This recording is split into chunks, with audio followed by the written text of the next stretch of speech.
ಸಂಸಾರ ದುಸ್ಸಾರ ದುನಿಯಾ ವಿಶೇಷ ಕಾರ್ಯಕ್ರಮಕ್ಕೆ ಮತ್ತೊಮ್ಮೆ ಸ್ವಾಗತ. ಬೆಲೆ ಏರಿಕೆ ಬಗ್ಗೆ ನಾವು ಈಗಾಗಲೇ ಸಾಕಷ್ಟು ಚರ್ಚೆಯನ್ನು ಮಾಡಿದ್ದೀವಿ. ಇನ್ನು ಪಬ್ಲಿಕ್ಸ್ ಏನು ಹೇಳ್ತಾರೆ ಅಂತಕ್ಕಂಥದ್ದು ಕೂಡ ಈಗಾಗಲೇ ನಾವು ನಮ್ಮ ಟೆಲಿಫೋನ್ ನಂಬರ್ನ ಡಿಸ್ಪ್ಲೇ ಮಾಡ್ತಾ ಇದ್ದೀವಿ. ನೀವು ಕೂಡ ಕರೆ ಮಾಡಿ ನಿಮ್ಮ ಅಭಿಪ್ರಾಯವನ್ನು ಹಂಚ್ಕೋಬಹುದು. ಈಗಾಗಲೇ ಯಲಹಂಕದಿಂದ ಮಂಜುಳಾ ಅಂತಕ್ಕಂಥವ್ರು ನಮ್ಮ ಜೊತೆ ದೂರವಾಣಿ ಸಂಪರ್ಕಕ್ಕೆ ಬಂದಿದ್ದಾರೆ. ಹೇಳಿ ಮಂಜುಳಾ ಅವರೇ, ಈಗಾಗಲೇ ನಾವು ಬೆಲೆ ಏರಿಕೆ ಬಗ್ಗೆ ಮಾತನಾಡ್ತಾ ಇದ್ದೀವಿ, ನಿಮ್ಮ ಒಪಿನಿಯನ್ ಏನು? ಸರ್, ನೀವ್ ಹೇಳಿದ್ರಿ ಸ್ಯಾಲ್ರಿ ಜಾಸ್ತಿ ಮಾಡಿದ್ದಾರೆ, ಹಂಗಾಗಿ ಇದ್ರ ಜಾಸ್ತಿ ಮಾಡೋದು ಇದು ನಾನು ಹೇಳಿದ್ದಲ್ಲ, ಕೇಂದ್ರ ಸರ್ಕಾರದವ್ರು ಕೊಡ್ತಕ್ಕಂಥ ಕಾರಣ ಇದು. ಕಾರಣ ಕೊಡ್ತಾರ ಸರ್. ಏನೋ ಗೌರ್ಮೆಂಟ್ ಕೆಲಸದಲ್ಲಿ ಇರೋರ್ಗಾದ್ರೆ ಸ್ಯಾಲ್ರಿ ಜಾಸ್ತಿ ಮಾಡ್ತಾರೆ, ಎಲ್ಲ ಮಾಡ್ತಾರೆ. ಗಾರ್ಮೆಂಟ್ಸ್ ಅಲ್ಲಿ ಕೂಲಿ ಕೆಲಸ ಮಾಡೋರ್ಗೆ ಯಾಕೆ ಸರ್ ಜಾಸ್ತಿ ಮಾಡ್ತಾರೆ ಸ್ಯಾಲ್ರಿ? ಖಂಡಿತ ಅವರು ದಿನದ ಕೂಲಿ ಅವ್ರ ಏನ್ ಹೇಳ್ತಾರೆ ಗೊತ್ತಾ, ಇಷ್ಟ ಇದ್ರೆ ಮಾಡ್ರಿ, ಇಲ್ಲ ಅಂದ್ರೆ ಬಿಟ್ಟೋಗ್ರಿ, ಇದನ್ನೇ ರೀಸನ್ ಕೊಡೋದು. ಅವ್ರಿಗೆಲ್ಲ ಏನ್ ಮಾಡ್ಬೇಕು? ತುಂಬಾ ನಮ್ ದೇಶದಲ್ಲಿ ಇರೋದು ಬಡ ಜನನೇ ಹೊರತು ಸಾವುಕಾರ ಯಾರು ಇಲ್ಲ. ಅವರೆಲ್ಲ ಏನ್ ಮಾಡ್ಬೇಕು?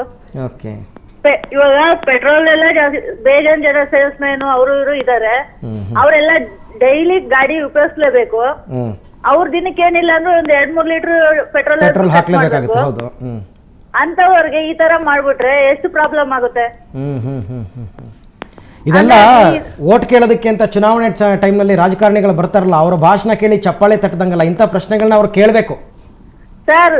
ಆ ಚಪ್ಪಾಳೆ ತಟ್ಟಿ ದುಡ್ಡು ಇಸ್ಕೊಂಡು ಓಟ್ ಹಾಕ್ತಾರಲ್ಲ, ಅವ್ರಿಗೆ ಅನ್ವಯಿಸುತ್ತೆ. ಖಂಡಿತ ಅಲ್ಲ, ನಾನು ಒಟ್ಟಾರೆ ನಮ್ಮ ಜನ ಸಮುದಾಯದ ಬಗ್ಗೆ ಹೇಳ್ತಾ ಇರ್ತಕ್ಕಂಥ ವಿಚಾರ ಇದು. ಹೌದು ಸರ್, ಬೇಜಾನ್ ಹೇಳ್ಬೇಕಂದ್ರೆ ನಮ್ಮ ಜನತೆದೇ ತಪ್ಪು. ಖಂಡಿತ ಮಂಜುಳಾ, ಧನ್ಯವಾದ ಕರೆ ಮಾಡಿದ್ದಕ್ಕೆ. ನೀವು ಹೇಳೋ ಪಾಯಿಂಟ್ ನಮಗೆ ಅರ್ಥ ಆಯ್ತು. ಯಾರು ಇದ್ರ ಬಗ್ಗೆ ಇದಕ್ಕೆ ಉತ್ತರ ಕೊಡ್ತಕ್ಕಂಥವ್ರು ಯಾರು ಅಂತಕ್ಕಂಥದ್ದು. ಇನ್ನು ಇದ್ರ ಜೊತೆಗೆ ರಘು ಅಂತಕ್ಕಂಥವ್ರು ಕರೆ ಮಾಡಿದ್ದಾರೆ. ಹೇಳಿ ರಘು, ನಿಮ್ಮ ಅಭಿಪ್ರಾಯ ಏನು ಹೇಳ್ತೀರಾ ಬೆಲೆ ಏರಿಕೆ ಬಗ್ಗೆ? ರಘು, ನನ್ನ ಧ್ವನಿ ಕೇಳ್ತಾ ಇದೆಯಾ? ಓಕೆ, ನಮಗೆ ಸಂಪರ್ಕ ಕಡಿಮೆ ಆಗಿದೆ ಅಂತಕ್ಕಂಥದ್ದು. ಓಕೆ, ಈಗ ಈ ಪಾಯಿಂಟನ್ನು ಇಟ್ಕೊಳ್ಳೋಣ ವಿಮಲಾ ಅವರೇ. ಈಗ ನಾನು ಆಗಲೇ ವಿಚಾರ ಹೇಳಿದೆ, ಯಾವಾಗ ಕೇಂದ್ರ ಸರ್ಕಾರ ಪೆಟ್ರೋಲ್ ಬೆಲೆ ಜಾಸ್ತಿ ಮಾಡ್ತೀವಿ, ನೀವು ಅಬ್ಸರ್ವ್ ಮಾಡಿ ನೋಡಿ, ಈಗೇನು 10 ಸರ್ತಿ ಬೆಲೆ ಏರಿಕೆ ಮಾಡಿದೆ, ಅದರ ಮಾರನೇ ದಿನದ ಪೇಪರ್ ತೆಗೆದು ನೋಡಿ, ಕೇಂದ್ರ ಸರ್ಕಾರಿ ನೌಕರರಿಗೆ 7%, 8% ತುಟ್ಟಿ ಭತ್ಯೆ ಹೆಚ್ಚಳ ಅಂತಕ್ಕಂಥದ್ದು ಬರುತ್ತೆ. ಹಾಗಾದ್ರೆ ಅವ್ರು ಮಾತ್ರ ಮನುಷ್ಯರ? ಇವ್ರು ಕೇಳಿದ ಪ್ರಶ್ನೆ, ಜನಸಾಮಾನ್ಯರು ಏನು ಮಾಡ್ಬೇಕಾಗಾದ್ರೆ? ಅದೇ ಬೇಸಿಕಲಿ ಅದನ್ನ ಸರ್ಕಾರದ ನೀತಿ ನಿರೂಪಣಾ ರೀತಿ ಇದೆಯಲ್ಲ, ಅಲ್ಲೇ ದೋಷಪೂರಿತವಾಗಿರದೆ ಅಂತ ನಾನು ಹೇಳಿದ್ದು. ಅದಕ್ಕೆ ನಾನು ಹೇಳಿದ್ದು, ಕೇವಲ ಒಂದು ಫುಡ್ ಸೆಕ್ಯೂರಿಟಿ ಆಕ್ಟ್ ಅನ್ನು ತರುವ ಮೂಲಕ 4,000 ಕೋಟಿ ಲಾಭ ಮಾಡೋದಕ್ಕೆ ಹೊರಟಿದೆಯಲ್ಲ ಸರ್ಕಾರ. ಒಂದು ಪ್ರಜಾಪ್ರಭುತ್ವ ರಾಷ್ಟ್ರದಲ್ಲಿ ಇವತ್ತು ಈ ದೇಶ ನಮ್ಮ ದೇಶದ ಜನಕ್ಕೆ ಬೇಕಾದಂಗೆ ನೀವು ಬಹಳ ಒಳ್ಳೆ ಪ್ರಶ್ನೆ ಮಂಜುಳಾ ಅವ್ರಿಗೆ ಕೇಳಿದ್ರಿ, ವೋಟ್ ಕೊಡ್ಬೇಕಾದ್ರೆ ಈ ಪ್ರಶ್ನೆ ಕೇಳ್ಬೇಕು. ಹೌದು, ವೋಟ್ ಕೊಟ್ಟು ನಾವು ಆರಿಸಿ ಕಳಿಸ್ತೀವಿ, ಬಟ್ ಇವತ್ತು ಸರ್ಕಾರ ನಡೀತಾ ಇರೋದು ಈ ದೇಶದ ಜನಕ್ಕಾಗಿ ಅಲ್ಲ, ಅಥವಾ ಈ ದೇಶದ ಜನರ ಮೂಲಕನೂ ಅಲ್ಲ. ಆ ಸರ್ಕಾರ ನಡೀತಾ ಇರೋದು IMF ವರ್ಲ್ಡ್ ಬ್ಯಾಂಕ್ ಡಿಕ್ಟೇಷನ್ ಆಧಾರದಲ್ಲಿ. ನಾನು ನಿಜವಾಗ್ಲೂ ಹೇಳ್ತೀನಿ, ಪೆಟ್ರೋಲ್ ಬೆಲೆಗೆ ಮತ್ತೆ ಬಂದ್ರೆ ಸರ್ಕಾರ ನಿಜವಾಗ್ಲೂ ಮನಸ್ಸು ಮಾಡಿದ್ರೆ ಹಾಕ್ತಾ ಇರುವ ಟ್ಯಾಕ್ಸ್ ಅಂದ್ರೆ ನೋಡಿ, ಕಾಸ್ಟ್ ಪ್ರೈಸ್ ಮತ್ತು ರಿಯಲೈಸ್ ಪ್ರೈಸ್ ಅಂತ 2 ಇರ್ತದೆ. ಸೊ ಅದು 2ರ ಮಧ್ಯದ ಡಿಫ್ರೆನ್ಸ್ ಇದೆಯಲ್ಲ, ಅದನ್ನ ಕಂಟ್ರೋಲ್ ಮಾಡಿದ್ರೇನೆ ಇಷ್ಟೊಂದು ಬೆಲೆ ಏರ್ಬೇಕಾದಂತಹ ಅಗತ್ಯ ಇರೋದಿಲ್ಲ. ಆದ್ರೆ ಸರ್ಕಾರ ನಾನು ಏನ್ ಮಾಡಿದ್ರು ನಡೆಯುತ್ತೆ. ಯಾಕಂದ್ರೆ ಒಂದು ಕಾಲಾಂತರದಲ್ಲಿ ಬೆಳಕು ಬಂದಿದ್ದು ಹೆಂಗೆ ಅಂತಂದ್ರೆ, ಚುನಾವಣೆ ಹತ್ರ ಬಂದ ತಕ್ಷಣ ಜನಕ್ಕೆ ಹೋಗಿ ದೇವರು, ಧರ್ಮ, ಭಾಷೆ, ಹಣ, ಜಾತಿ ಈ ವಿಷಯದ ಮೂಲಕ ಚುನಾವಣೆ ಗೆಲ್ತೀವಿ ಅನ್ನುವಂತಹ ಒಂದು ಭಂಡತನಕ್ಕೆ ಇಳಿದಿದೆಯಲ್ಲ ಈ ರಾಜಕಾರಣ, ಇದರಿಂದಾಗಿ ಅವರಿಗೆ ದೊಡ್ಡ ಧೈರ್ಯ. ಇವತ್ತು ಪಬ್ಲಿಕ್ ಎದ್ದು ನಿಂತು ಪ್ರತಿಭಟನೆ ಮಾಡಬೇಕಾದಂತಹ ಒಬ್ಬೊಬ್ಬರ ಮನಸ್ಸಿನಲ್ಲಿ ಒಂದೊಂದು ರೀತಿಯಾದಂತಹ ಅಭಿಪ್ರಾಯಗಳು ವ್ಯಕ್ತವಾಗ್ತಾ ಇದೆ. ಇನ್ನು ಮೈಸೂರಿನಿಂದ ವಾಸಂತಿ ಅವರು ಕಲೆ ಮಾಡಿದ್ದಾರೆ, ಅವ್ರು ಏನ್ ಹೇಳ್ತಾರೆ ಹೇಳಿ. ವಾಸಂತಿ, ಬೆಲೆ ಏರಿಕೆ ಬಗ್ಗೆ ಏನ್ ಹೇಳ್ತೀರಾ ಇವಾಗ? ಸರ್, ಇದು ಈ ತರ ಪೆಟ್ರೋಲ್ 4-5 ಸರಿ ಜಾಸ್ತಿ ಮಾಡ್ತಾ ಇದ್ರೆ, 4-5 ಸರ್ತಿ ಅಲ್ಲ, 1 ವರ್ಷದಲ್ಲಿ ಇದು 10ನೇ ಸರ್ತಿ ಜಾಸ್ತಿ ಮಾಡಿರೋದು.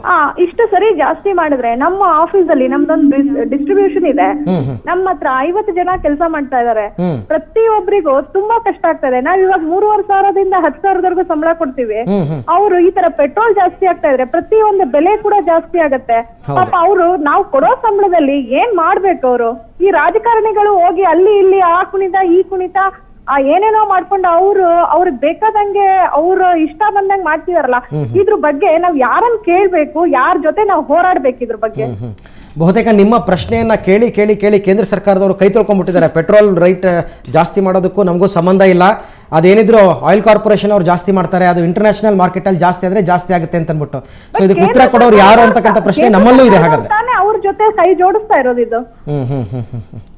ನಾವ್ ಏನ್ ಮಾಡ್ಬೇಕು ಸರ್? ಪಾಪ ಜನಸಾಮಾನ್ಯರ ಗತಿ ಈ ತರ ಒಂದು ಪೆಟ್ರೋಲ್ 1 ಜಾಸ್ತಿ ಅಂತ ಇವರು ಒಂದು ಹೆಸರು ಕೊಟ್ಬಿಡ್ತಾರೆ. ಬಟ್ ಪೆಟ್ರೋಲ್ 1 ಜಾಸ್ತಿ ಆದ್ರೆ ಎಲ್ಲಾ ಪದಾರ್ಥಗಳು ಜಾಸ್ತಿ ಆಗತ್ತೆ. ಅದಕ್ಕೆ ಪೆಟ್ರೋಲೇ ರೀಸನ್ ಕೊಡ್ತಾರೆ ಜನ. ಇಲ್ಲಿ ನಿಜವಾಗ್ಲೂ ಅರವಿಂದ್ ಜನ ಅರ್ಥ ಮಾಡ್ಕೋಬೇಕಾಗಿದ್ದು ಇದು ಸರ್ಕಾರ ಹೇಳ್ತದೆ ನಮಗೆ ಇಂಪೋರ್ಟು ಇನ್ನೊಂದು ಮತ್ತೊಂದು ಪ್ರೈಸ್ ಜಾಸ್ತಿ ಆಗಿದೆ ಅಂತ. ನಿಜವಾಗ್ಲೂ ಅದು ಅಲ್ಲ. ಅದರ ಆಯಿಲ್ ಕಂಪನಿಗಳಿರ್ಬೋದು, ಸರ್ಕಾರದ ಖಾಸಗಿ ಕಂಪ್ನಿ ಇರ್ಬೋದು, ಸರ್ಕಾರದ ಕಂಪ್ನಿ ಇರ್ಬೋದು, ಅದನ್ನ ಖಾಸಗೀಕರಣಗೊಳಿಸಬೇಕಾದ ಅಗತ್ಯ ಇರಲಿಲ್ಲ. ಅಗೈನ್ ಅದು ಹೇಳದ್ನಲ್ಲ 1990 ಆನ್ವರ್ಸ್ ಬರ್ತಾ ಇರುವಂತಹ ಸೋಕಾಲ್ ಸುಧಾರಣಾ ಇದು ಅಂತದ್ದು. ಆದ್ರೆ ಏನಂತಂದ್ರೆ ಒಂದು ಎಕ್ಸ್ಪೆಕ್ಟೆಡ್, ನಾನು ಇಷ್ಟು ಇನ್ವೆಸ್ಟ್ ಮಾಡಿದ್ದಕ್ಕೆ ನಂಗೆ ಇಷ್ಟು % ಲಾಭ ಬರಬೇಕು ಅಂತಿದೆಯಲ್ಲ. ಈಗ ಯಾವುದೇ ಆಯಿಲ್ ಕಂಪನಿ 2-3 ವರ್ಷದ ಬ್ಯಾಲೆನ್ಸ್ ಶೀಟ್ ತೆಗೆದು ನೋಡಿ, ಯಾವುದು ಕೂಡ ಅವ್ರ ಬ್ಯಾಲೆನ್ಸ್ ಶೀಟ್ ಅಲ್ಲಿ ಲಾಸ್ ಅನ್ನ ತೋರಿಸಿಲ್ಲ. 100ಕ್ಕೆ 115%, 130% ಇರ್ತದೆ. ನೆಕ್ಸ್ಟ್ ಇಯರ್ ನನ್ನ ಲಾಭ 200% ಆಗ್ಬೇಕು ಅಂತ ಇರುವಾಗ 200 ಆಗದೆ 180 ಆಯ್ತು ಅಂತಂದ್ರೆ ಲಾಸ್ ಅಂತ ಹೇಳ್ತಾ ಇರೋದು. ಇದು ಸರ್ಕಾರ ಒಪ್ತಾ ಇದೆಯಲ್ಲ, ಅಂತ ದುರಂತ ಸನ್ನಿವೇಶದಲ್ಲಿ ನಾವಿದ್ದೀವಿ. ಖಂಡಿತ. ಇನ್ನು ಜೇವರ್ಗಿಯಿಂದ ಗವಾರ್ ಅಂತಕ್ಕಂಥವ್ರು ಕರೆ ಮಾಡಿದ್ದಾರೆ. ಹೇಳಿ ಗವಾರ್, ಏನ್ ಹೇಳ್ತೀರಾ ಇವಾಗ? ಸರ್, ಇದು ಕೇಂದ್ರ ಸರ್ಕಾರ ಮಾಡಿದಂತ ಈ ಪೆಟ್ರೋಲ್ ಏರಿಕೆ ಈಗ ಶ್ರೀಮಂತರಿಗೆ ಅಷ್ಟೇ, ಈಗ ಈಗ ಈಗ ಸರ್ಕಾರಿ ನೌಕರಿ ಮಾಡುವಂತ ಜನರಿಗೆ ಅವರಿಗೆ ಪಗಾರ ಹೆಚ್ಚು ಮಾಡಿ ಅಂತ ಹೇಳತ್ತಾರ. ಈಗ ನಮ್ಮಂತ ಕೂಲಿ ಮಾಡೋ ಬಡ ಜನರು ಏನ್ ಮಾಡ್ಬೇಕು ಸರ್ ಅದು ಪೆಟ್ರೋಲ್ಗೆ? ಅಲ್ಲ, ಕೂಲಿ ಮಾಡೋ ಜನರು ನೀವು ಸೈಕಲ್ ಓಡಾಡಿಸ್ಕೊಂಡಿರಿ ಅಂತ ಅನ್ಬಿಟ್ಟು ಸೈಕಲ್ ಯೋಜನೆ ಬರುತ್ತೆ ಅನ್ಸುತ್ತೆ ಇನ್ ಮುಂದಕ್ಕೆ. ಇಲ್ಲ ಸರ್, ಸೈಕಲ್ ಯೋಜನೆ ಬರ್ತಿರುವಾಗ ರಾಜಕಾರಣಿಗಳು ನೀವೇನಿದ್ರಲ್ಲ, ಸರ್ತಿಗೆ ಎಷ್ಟು ಪೆಟ್ರೋಲ್ ಹಾಳು ಮಾಡ್ಕೊಂಡು ಈಗ ಎಂತಿಂತ ಕಾರ್ ತಗೊಂಡ್ ತಿರುಗಾಡ್ತೀರಿ, ನೀವು ಒಂದ್ಸರ್ತಿ ಸೈಕಲ್ ಮ್ಯಾಗ ರೌಂಡ್ ಹಾಕಿ ನಮ್ ಜೊತೆ. ಖಂಡಿತ. ಎಲ್ಲ ನಾವು ಜನಸಾಮಾನ್ಯರ, ನಾವು ಸೈಕಲ್ ನಲ್ಲಿ ಆಫೀಸಿಗೆ ಬರೋದ್ ದಿನ. ಏನ್ ಸರ್? ನಾವು ಸೈಕಲ್ ನಲ್ಲಿ ಆಫೀಸಿಗೆ ಬರೋದ್ ದಿನ. ಇಲ್ಲ ಸರ್, ಈಗ ನಾವು ಬಡವರು ಅಂತ ಕೂಲಿ ಕಾರ್ಮಿಕರು ಅಂತ ನಮ್ಗೆ ಇಷ್ಟೊಂದು ಕೀಳು ಮಟ್ಟದಲ್ಲಿ ನೋಡುವ ನೀವು ರಾಜಕಾರಣಿಗಳು, ಮತ್ತೆ ಓಟ್ ಹಾಕುವಾಗ ನಮ್ಮ ಮನೆತನ ಬಂದು ಭಿಕ್ಷೆ ಬೇಡುವಂತ ಭಿಕ್ಷುಕರು ನೀವು ಆದಾಗ, ಈಗ ನಾವು ಹಾಕಿದಂತ ಓಟ್ ನಾವು ಈಗ ಸದ್ಯ ನಾವು ಒಬ್ಬ ದೇಶದ ನಾಗರಿಕರಿಗೆ ನೀವು ಯೋಗಕ್ಷೇಮ ನೋಡಕದೇ ಆಗದೆ ಇರೋಂತ ರಾಜಕಾರಣಿಗಳು ನೀವು ಯಾಕಿರ್ಬೇಕು?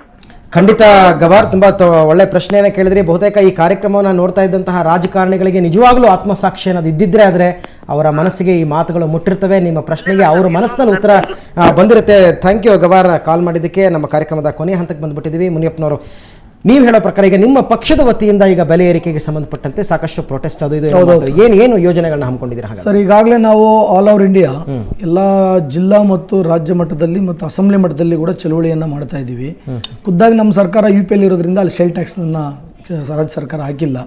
ಇದು ಜನರಲ್ಲಿ ಜಾಗೃತಿಯನ್ನು ಮೂಡಿಸಿ ಮುಂದಿನ ದಿನದಲ್ಲಿ ಏನಿವತ್ತು UPA ಸರ್ಕಾರ ಮತ್ತು ಕಾಂಗ್ರೆಸ್ ಸರ್ಕಾರ ಬಡವರ ಪರ, ಮಧ್ಯಮದ ವರ್ಗ ಪರ ಅಂತಕ್ಕಂಥದ್ದು ಹೇಳೋದು ಸುಳ್ಳು ಅನ್ನೋದನ್ನ ನಾವು ಜನರಿಗೆ ಜಾಗೃತಿಯನ್ನು ಮೂಡಿಸ್ತೀವಿ. ಜೊತೆಯಲ್ಲಿ ಶ್ರೀಮಂತರು ಉಪಯೋಗ ಮಾಡ್ತಕ್ಕಂಥ ವೈಟ್ ಪೆಟ್ರೋಲು, ಅದಕ್ಕೆ ಎಷ್ಟು ಬೆಲೆ ಇದೆ ಅಂದರೆ 60 ರೂಪಾಯಿ ಇದೆ ಲೀಟ್ರಿಗೆ ಪೆಟ್ರೋಲ್, ಇದು ಫ್ಲೈಟ್ಗೆ ಯೂಸ್ ಮಾಡ್ತಕ್ಕಂಥದ್ದು.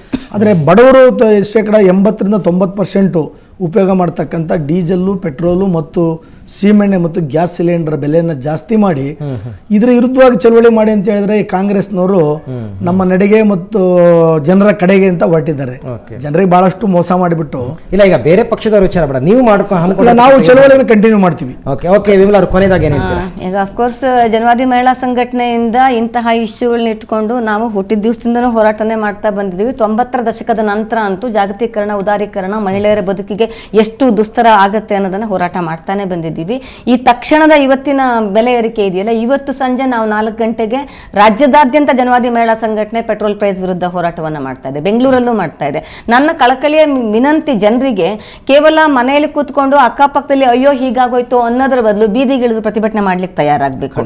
ಎಲೆಕ್ಷನ್ ಬಂದಾಗ ವೋಟ್ ಕೇಳಕ್ಕೆ ಬಂದವ್ರ ಹತ್ರ ನೋಡಿ ನಿಮ್ಮ ಸಾಧನೆ 5 ವರ್ಷದಲ್ಲೋ 3 ವರ್ಷದಲ್ಲೋ ಇಷ್ಟು, ಇದಕ್ಕೆ ಉತ್ತರವನ್ನ ನೀವು ಕೊಡ್ತೀರಾ ಆದ್ರೆ ಮಾತ್ರ ನಿಮಗೆ ಅಲ್ಲಿ ಒಳಗೆ ಪ್ರವೇಶಕ್ಕೆ ಅರ್ಹತೆ ಇರೋದು. ಇಲ್ಲ ಅಂದ್ರೆ ನನ್ನ ಓಟು ತುಂಬಾ ವ್ಯಾಲ್ಯೂಬಲ್ ಓಟು, ನಿಮಗೆ ಕೊಟ್ಟು ನಾನು ಅದನ್ನು ಕಳ್ಕೊಳ್ಳೋದಿಲ್ಲ ಅಂತ ಹೇಳಕ್ಕೆ ತಯಾರಾಗಬೇಕು ಅನ್ನೋದೇ ನಮ್ಮ ಮಾತು. ಓಕೆ ವಿಮಲಾ ಅವರೇ, ಮುನಿಯಪ್ಪನವರೇ ಸಾಕಷ್ಟು ವಿಚಾರಗಳು ಹಂಚಿಕೊಂಡಿದ್ದಾರೆ. ತಮ್ಮಿಬ್ಬರಿಗೂ ಕೂಡ ಸುವರ್ಣ ನ್ಯೂಸ್ ಪರವಾಗಿ ಧನ್ಯವಾದಗಳು, ನಮಸ್ಕಾರ. ಸೊ ಇಡೀ ನಮ್ಮ ಚರ್ಚೆಯ ಒಂದೇ ಒಂದು ಅಂಶ, ಒಂದೇ ಒಂದು ಪ್ರಶ್ನೆ ಅಂತಂದರೆ, ನಿಜಕ್ಕೂ ಜನಸಾಮಾನ್ಯರ, ಬಡವರ್ಗದ, ಶೋಷಿತರ ಸಮಸ್ಯೆಯನ್ನು ಅರ್ಥ ಮಾಡ್ಕೊಳ್ತಕ್ಕಂಥವ್ರು ಈಗಾಗಲೇ ಕೇಂದ್ರದ ಮಟ್ಟದಲ್ಲಿ ಮುಂದಿನ ಪ್ರಧಾನಿ ಯಾರು ಅನ್ನೋದ್ರ ಬಗ್ಗೆ ಯೋಚನೆಗಳು ನಡೀತಾ ಇದೆ, ಚರ್ಚೆಗಳು ನಡೀತಾ ಇದೆ. ಈಗಾಗಲೇ ಕೆಲವು ಹುರಿಯಾಳುಗಳು ಸಿದ್ಧರಾಗಿದ್ದಾರೆ. ಆದರೆ ನಿಜವಾದ ಅರ್ಥ ಬರ್ತಕ್ಕಂಥದ್ದು ಪ್ರಧಾನಿ ಅಂತಕ್ಕಂಥ ಒಂದು ಸ್ಥಾನಕ್ಕೆ ಬಡವರ ಸಮಸ್ಯೆಗಳನ್ನು ಅರ್ಥ ಮಾಡಿಕೊಂಡು ಅವರು ನಿಜವಾಗ್ಲೂ ಸರಾಗವಾಗಿ ಉಸಿರಾಡಬೇಕು ಅಂಥ ಒಂದು ಸರ್ಕಾರವನ್ನು ಕೊಟ್ಟಂತಹ ಸಂದರ್ಭದಲ್ಲಿ ನಿಜಕ್ಕೂ ಆ ಸರ್ಕಾರ ಅನ್ನೋದಕ್ಕೆ ಅರ್ಥ ಬರುತ್ತೆ. ಅಂಥ ನಿಟ್ಟಿನಲ್ಲಿ ನಮ್ಮ ರಾಜಕಾರಣಿಗಳು ಮುಂದೆ ಸಾಗಲಿ ಅಂತ ಆಶಿಸ್ತಾ ಇವತ್ತಿನ ಕಾರ್ಯಕ್ರಮವನ್ನು ಮುಗಿಸ್ತಾ ಇದ್ದೀವಿ. ಕ್ಷಣದ ಸುದ್ದಿಗಾಗಿ ಸುವರ್ಣ ನ್ಯೂಸ್ 24/7 ನೋಡ್ತಾ ಇರಿ.